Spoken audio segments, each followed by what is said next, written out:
I put on my makeup and I fell asleep because I was so tired. I went to work at 7:30 today and I'm tired, okay? I'm tired. You know, my basket of laundry is just going to have to be in the video because I don't feel like dealing with it right now at all. Hey guys, it's Taylor Chaise again. Wow, I don't know how to start the intro. Well, this is not a tutorial today. Sorry to disappoint. This is just me giving you tips and tricks on waxing. But before I begin, I would really appreciate you if you haven't already, subscribe, or whatever the button is, subscribe and give this a thumbs up. It's really appreciated. I appreciate you. You're amazing and you're beautiful. Don't forget that, alright? I wanted to upload this video for you guys because I've been getting a lot of questions and concerns about waxing, on getting waxed, not necessarily doing the waxes, but getting waxed, because I am a licensed esthetician and I wax all day long. That's what I do for a living.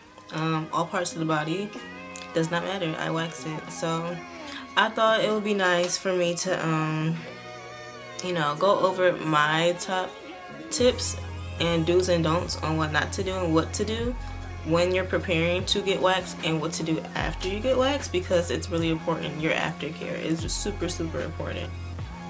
Okay, so I wrote everything on my phone while I was at work, actually, because I was low-key kind of bored.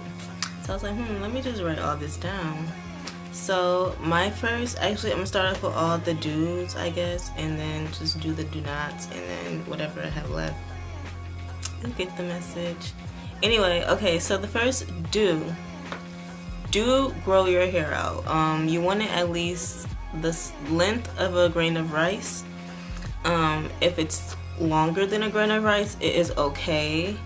Do not trim, okay? And do not wax after, don't try to get a wax after a week of shaving. You're not gonna get the cleanest results that way. It's best to wait. My personal opinion is best to wait 3 to 4 weeks after you shaved down there, or if you haven't shaved already, you know, then you should be fine. You can go in there with a bush. It's okay. It's better for me, and I think a couple of my other waxers can vouch for me, for you to have hair and then we trim it versus you go out of your way to trim it and think that it's the right length, especially if you're a first timer, because most of the time we can deal with long hair. If you're a skilled waxer, it's easy for us to deal with long hair. We just take the proper procedures on how to deal with that, just like you'll take the proper procedures on how to deal with shorter hair. From my experiences from waxing different people, most people who have let their hair grown out and get waxed, even if it's for the first time, have a clean wax. Why? Because all the hair is picked up. Versus if you have very short pieces of coarse hair and you're trying to get waxed, especially with Brazilians, you're not gonna have the cleanest wax. You're gonna have some hair left behind. Why? Because the hair is shorter. It's just how it is. My second do is to drink water. And I said drink water 30 minutes before your appointment because you want your skin to be hydrated, especially if you're getting your legs waxed or your arms waxed or even your face waxed, because you want hydrated skin versus after we wax you, your skin's gonna get dry. I mean, of course there's gonna be like some type of moisturizer, but it's best to just drink water to help with the flow of the procedure, you know? Just a little tip. Okay, so this next tip, this is a necessity. I tell all my guests this. This is not a game when I'm about to tell you, and this is something you just have to do. Like, it's no option. Like, you have to do this. And I'm gonna tell you why you have to do this. So, do exfoliate before you get waxed and while your hair is growing back. Let me explain why. Okay, so when you exfoliate, first of all, let me explain to you what exfoliation means, because I feel like Some people don't know what it means. And actually, I know some people don't know what it means because people have asked me, oh, what is exfoliating? Some people don't even know how to say exfoliating. So I'm going to let you know what exfoliating means. Actually, let me look up the definition so you can definitely understand where I'm coming from and how this pertains to waxing, because this is a necessity, okay? Exfoliate. Come apart or be shed from surface in scales or layers. Okay, here's another definition. Wash or rub a part of the body with a granular substance to remove dead scales from the surface of the skin. Okay, y'all got that? Y'all got that? Okay. When you are getting waxed, like off the bat, waxing will remove a layer of skin. So therefore, the day you get waxed, you don't need to exfoliate.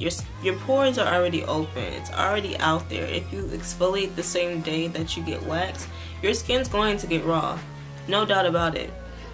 But, however, if you haven't gotten waxed in a while and you have an appointment coming up, it's best to remove the dead layer of your skin, because if you don't, you're going to have ingrown hairs, and it's going to be harder for some hairs to be pulled out because it has a layer of dead skin over it. Okay? Second, once you do get waxed and it's been a few days, it's good to start exfoliating, because you want to make sure that the hair doesn't go in underneath the skin. You want to say this is the dead skin and this is the hair trying to grow. You want the dead skin to be removed so the hair can grow up properly, versus the hair is trying to grow and it's not growing, so it creates a bump. Okay? Those nasty bumps that we don't want. So exfoliating is key before and after waxing, and during the procedure of your hair growing back. Like, it's a necessity, especially when it starts to itch. That's when you really need to start exfoliating, so that hair can grow out and sprout outside your skin versus underneath your skin. I really cannot stress this enough. Like, it's the most important step that I have to say. And speaking of bumps and ingrown hairs, this goes on to my next tip, which is my first do not. And it's do not have sex, do not go to the gym, or do anything extra active or with friction the first 48 hours, 24 hours. Personally, I say 48, but 24 is fine. However, the day of you get waxed is something that you don't want to do. Why, you say or ask? Okay, well, maybe because, like I said before, your skin is exposed now, so that sweat and bacteria can get into your pores, clog your pores, and it's just all that nasty stuff. You gotta take care of your vagina the way you take care of your face, okay? So all that sweating, all that rubbing, girl, come on now. Like, it's just common sense. And people come to me and they get waxed, right? They get waxed and they have this idea of, oh, I'm getting waxed today, I'm gonna get busy later on.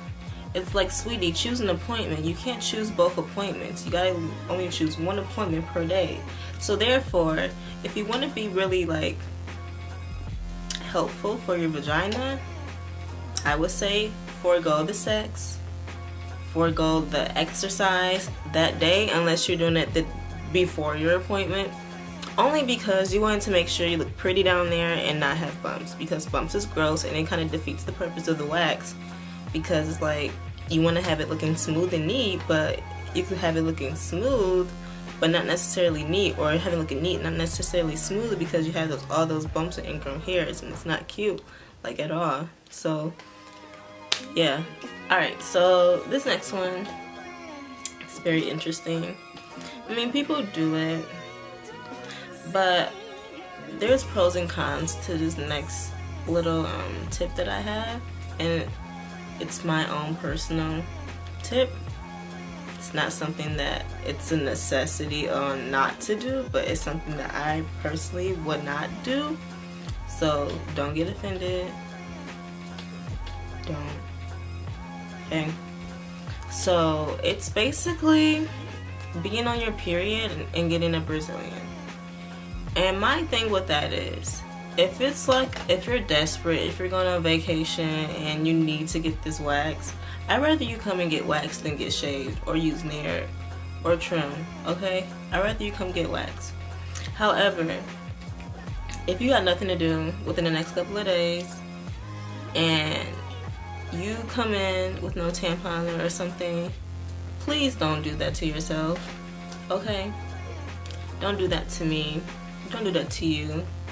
Just don't do that to yourself. Why? Okay, one major issue that I have noticed is that people tend to be in more pain because people are more sensitive down there. Sensitive, period, you know, with emotions, with all parts of bodies, but especially down there. And you know, when you're pulling when you're pulling hair straight from the follicle, it's not necessarily the best feeling ever. So like when you are getting on your period and you're trying to get waxed, it just makes it hurt more. So if you have a low pain tolerance, I would highly not recommend doing that. But like I said, people do it anyways. I'm not knocking it, but at the same time, it's like, okay, like if you can wait, it's best to wait for both of our sakes. And my last two tips I have for you guys is very little basic tips. A little can go a long way though. It kind of goes in line with what I said about friction and sex and being active, and also with the pain with being on your period. So going back to the period, if you are on your period and you decide to get waxed, make sure you take some type of ibuprofen, whether it's Tylenol or Excedrin or something, whatever you have. It does help, along with, you know, drinking the water, like I said before, to hydrate your skin. So if you're hydrating and drinking and taking the ibuprofen, you know, you can really do yourself some justice with that when you're about to get waxed.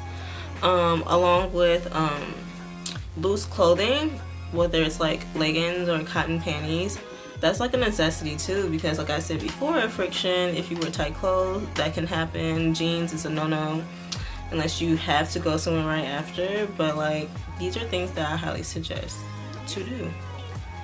Alright, that's all I have for you guys today. I hope I was really informative. I know some of these things were kind of more of my opinion versus actual facts, but the things that I really stressed out, these things are true. These things will really help you, and trust me, I've been through some of these things, and I've actually seen some of these things happen to certain people in my day-to-day activities at work. So I can kind of adjust and like see what's good and what's not good from what people are telling me and what I experienced myself.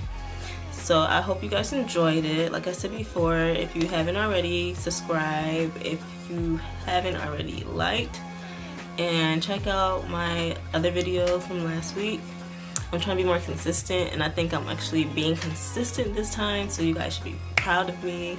I told myself I was going to do 10 videos before the year is up, and I already did 1 or 2, so now I have this video, and then so that brings me down to what, that's 3, so that means I have 6 videos left. 7, okay, 7, 8, 9, 10, yeah, 7. I had to count real quick, but yeah, thank you, bye.